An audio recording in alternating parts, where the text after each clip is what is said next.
A great roar echoes in the distance, and it is being heard for 8 miles. The older generations have heard these kinds of sounds before in their youth, 30 years prior. A train sounds its horn as it rages across the tracks in Yurakucho Chiyoda in Tokyo. Among those in the train is Miki Saegusa herself. I was only 12 at the time. We were ordered to evacuate at the last minute. My grandmother and I were separated from my parents by one car. It was that hasty, huh? Yeah. We couldn't be together because it got so crowded at the station. Grandmother reassured me that we would all be alright once we reached Yokohama. If only I found that to be true. Plumes of black smoke rises behind the Asahi Shimbun building. The train conductors, Kojo and Machi, sees the smoke and becomes confused. Up ahead, they spot debris flying onto the tracks. Confusion becomes concern. The train gets closer. But then, a figure appears from the corner of the building. Both men scream at the top of their lungs, and Koji hits the emergency brakes. All of the passengers are launched off of their feet or seat, including Saegusa and her grandmother, Naoko. Bodies collapse on each other. Panic begins to set in. The young Saegusa crawls out of the pile of fallen people. Naoko is not so lucky. The girl rushes over to her and pulls on her arm. The people within the car picks themselves up and helps one another. There is much confusion on why the train suddenly stopped. Sweet mother of God! The people look at him backing away from the window. They looked at something in question, only to see what he was looking at.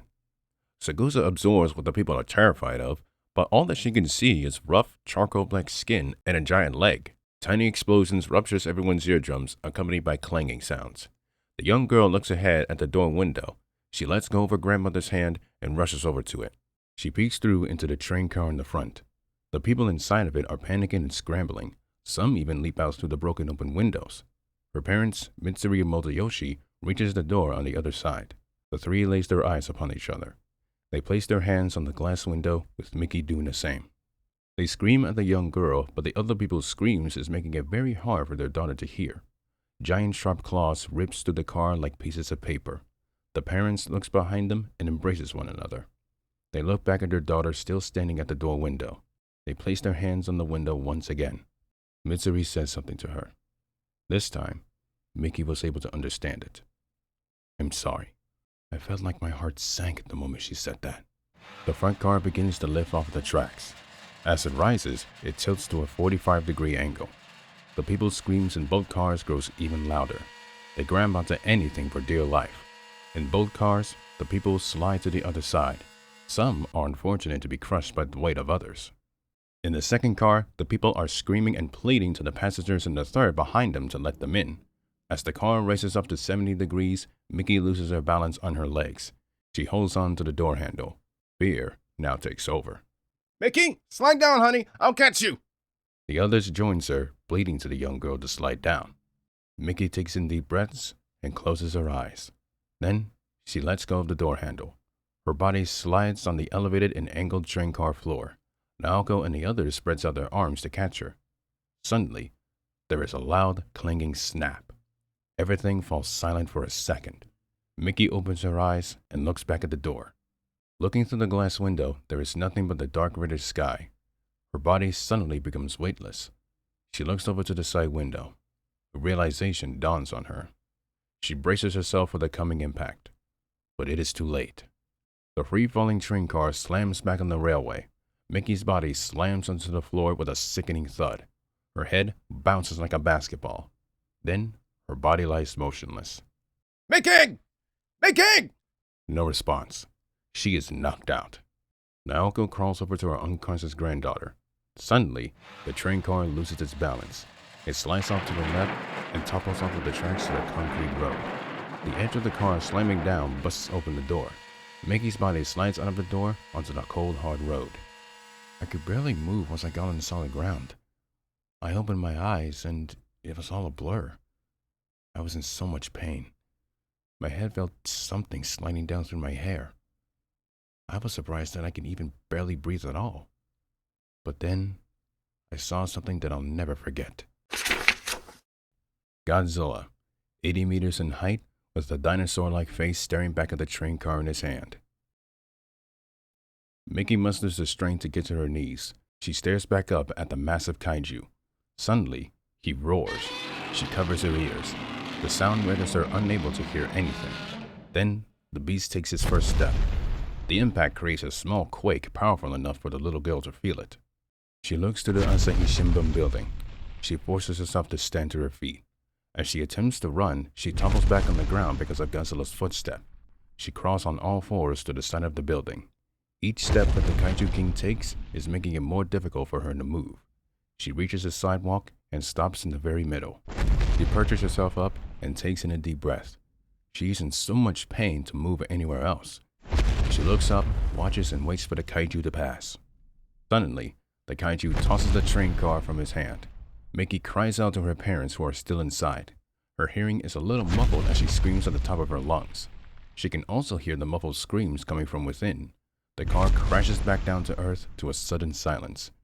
Miki hysterically gasps for air. She slowly turns her head to the fallen over train car. She sees her grandmother Naoko trying to get out. They are in his path. She lunges to her feet but topples over once again. Her hearing returns and she calls out to Naoko. But it is too little, too late. Godzilla's foot presses down on the pile of people in the edge of the train car. She forcibly turns around to look away. She covers her ears, trying to block the terrified screams, electric explosions, debris flying, and the bridge crumbling down. It is not enough. A few more moments goes by. The sounds around her begins to fade away. The young Saegusa opens her eyes and uncovers her ears. She slowly turns back around. She is stunned beyond all belief. When I turned around, all I saw was death. The street didn't look like a street anymore. The railway was demolished. Nothing remained. She looked towards the two train cars, and her eyes widens. One is buried under rubble, and the other flattened, with blood dripping out from within.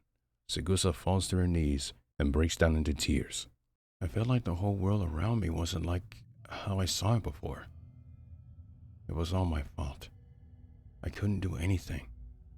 It was so useless. I didn't know what to do. Bodies were crushed by debris or flattened, and their blood was all that remained.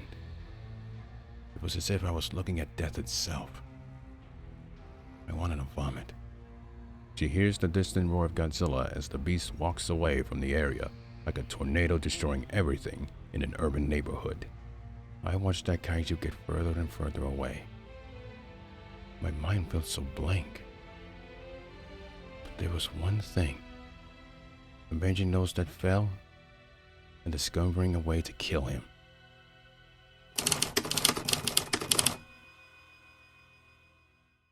Sitting on a couch next to a small table, Teresawa stops taking notes on his notepad. My condolences, Miss Saegusa. It's all right. And you can call me by my first name. Right. So, after that incident, you became an orphan and you lived on your own in your home city of Osaka, right? That's right. Thankfully, I was able to feed myself on a daily basis, and I was able to get a job.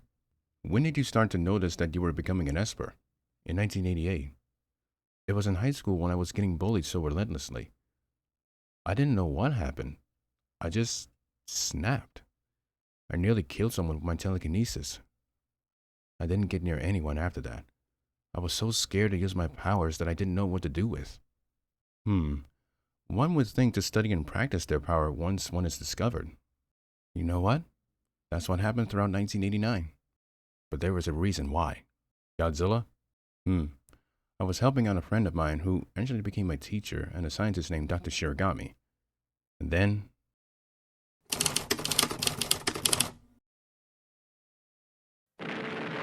the active volcano, Mahara, erupts by place explosions set by spies of Red Mongolia. Godzilla, with a new, evolved look, walks out of the volcano's crater as explosions burst out all around him. I knew I had to do something. It was now or never again. Wait, you really thought you had a chance against a Category 4 Colossus? I never thought about that factor. I just did it. That night, she witnesses a one-sided battle between Godzilla and Biollante, a Category 3 dragon created by Shiragami, combining a rose and a piece of Godzilla's skin cells. I thought Biollante would do something, but I was horribly wrong. With a few atomic breath shots, the hybrid kaiju burns into nothing. Shiragami said that she was immortal. but it was only a matter of time until she comes back. What did you do after that? I heard that Godzilla managed to fool the Maritime Self-Defense Force in the AMF and head for Osaka Bay. Well, I did something very stupid.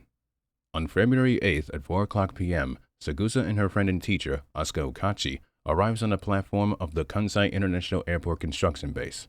In the distance, they can see the dorsal fins moving along the water surface. Her eyes closes, and Okachi takes notice. Realizing what she's doing, she pleads to the AMF soldiers to leave to a safe distance, to which they do. The dorsal fins turns and heads for the platform, while Okachi steps back and watches her friend. Godzilla rises from the sea and stops at a distance of 30 meters. He stares at the teenage Saegusa. Telepathy? Okachi taught me that. I thought I could get into his mind, but... She collapses to her knees as Godzilla watches. Turns out, a kaiju's mind is much harder to crack. The teenage girl in Okachi watches as Godzilla roars and swims off. So that's why he was heading for Osaka. You forced him to change direction.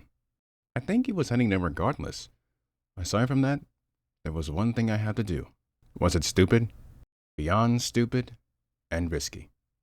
On the night of February 8th, Godzilla is making his way towards the center of downtown Osaka. A building flies and smashes into his face. He roars and shakes his head. He looks to where it came from. He spots the brave, green-glowing teenage Saegusa standing on the Kamifatsu Bridge. 5 cars lifts and launches at the kaiju. Unfazed, he roars and runs to her. He rams into the bridge, but the girl uses her own telekinesis to get out of the way. She grabs 8 vehicles and launches them at the kaiju. Unfazed again, his dorsal fins flashes blue twice. He fires an atomic breath at her. A shield appears around her and it blocks the blast from hitting her. She sees the massive foot coming down and dodges it. You are one brave girl, that much is for sure. I wouldn't say that. So, what was going through your mind in those moments? To tell you the truth, nothing. It was also new to me that it was kind of unheard of for an Esper to fight a Colossus at the time. Godzilla crashes through a building, flinging debris in her direction. Her telekinesis catches a huge chunk of them and flings them back at the kaiju. He staggers and fires another atomic breath, missing the teenager. It may sound selfish of me, but I didn't care what happened to me, as long as I never see anyone dead in the street ever again. Miki, I saw you on the live news. I knew at that moment it wasn't selfish at all, and I'm sure the world thinks the same way. The young teenager lands in an open field. Shit! I can't go on like this! She spots the atomic breath and blocks it. She struggles to keep the blast at bay. Godzilla suddenly stops. He stares at the young girl staggering on her legs. She collapses to her knees and holds her head. Come on, not now! At that very moment, she passes out onto the ground. How did that happen? I used too much of my power after 15 minutes. Needless to say, I feared for my own life at that moment. And that's when the AMF fired the anti-nuclear energy bacteria into his hide, right? Yes, that and Mr. Honda carried me out of Osaka. When I was in a hospital the next day, he offered me advice that I'll never forget. Whether it was selfish or not doesn't matter. What matters is that if you really want to save and protect everyone as much as possible, with that power, then do it with no hesitation. Train to save lives rather than waste time thinking and allow lives to be taken away. If you want to learn more, then I will show you. In a way, he became my second teacher. After that, I was greeted by an AMF officer who turned out to be Shindo. He was so impressed that he allowed me to secretly enlist into the AMF when us Espers are not allowed to. Back in the present day, but wouldn't the Prime Minister find out about that? He did, but he was overruled by Emperor Heisei. The Emperor? As in, the Emperor of Japan? You don't know? May I give you a little history lesson? Oh, of course. I'm all ears. We are known as the Mukon, though people call us the supernatural, human beings with special powers unique to a single individual. We are divided into 3 groups: Crusader, Esper, and Mutant. We each have our own organization: the Royal Order in Europe, Russia, Africa, and Australia, the ERI here in Asia, and the Mutant Organization in the Americas. Is there a difference? Yes. Espers use the mind, Crusaders use a melee weapon, and Mutants manifest weapons with their abilities, or throw them like rocks. Do the Mukon take orders from a country's leader? We do, but if there is something like a monarchy, like here in Japan, we take orders from the emperor instead of the prime minister. It's been that way since 1950. Can you imagine if one leader has to deal with both the Mukon and the AMF? Tell that to the American and Chinese presidents. Oh. uh, anyway, getting back on topic, after your fight with Godzilla, what happened next? I guess I witnessed another fight between him and the evolved Biollante. Oh, you mean the one that has the crocodile mouth full of teeth? That's the one. Well, since Godzilla's in the Sea of Japan, do you think he'll return? Saegusa ponders on this question more than usual. It's hard to say. I mean, the possibility is there, but I'm not so sure. That anime is making it very hard for him to move anywhere but the seafloor. Can I ask you a personal question? The Esper nods. Do you ever feel like you're getting tired of being an Esper? A very interesting question. Saegusa crosses her arms and thinks on it. Her eyes closes and raises her right arm. Her hair starts to lift and a green aura surrounds her body. Oh crap, I think I pushed a button. The tea kettle on the table rises, tilts, and pours green tea into an empty cup. And some into Teresawa's half-empty cup. The kettle settles down, and the teacup hovers to her hand. To be honest, that depends on the situation I'm in. On one hand, I love teaching new espers, and I love taking advice from others.